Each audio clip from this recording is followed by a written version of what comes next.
The interns are now in their second to last week of the internship. Last week, the office had 2 big trials. This is Joe Ryan. Joe, you were at one of those trials. Correct. Which one was that? Our case was charged as engaging in organized crime syndication. What does that mean?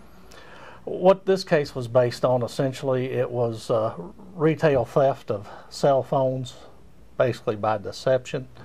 And the brief facts of the case were we had a defendant that had come in from out of state, went to our local homeless shelter, recruited a number of residents there, and then he transported them to various retail phone stores throughout the area, fronted the money for them, and would have those folks go in and sign fraudulent contracts, and then they would bring the phones back to him, and he would pay them about $20 a piece for each telephone, and then he would take the phones out of state and resell them for profit. How many times had he done this?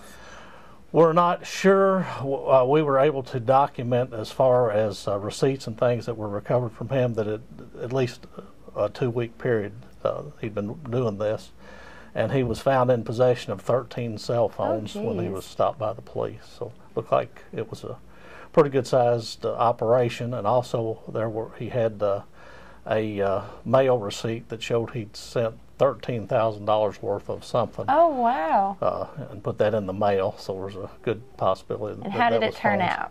It resulted in a guilty verdict by a jury. Perfect. And what was your favorite part of the trial besides the guilty verdict, obviously? Well, it was a very interesting trial.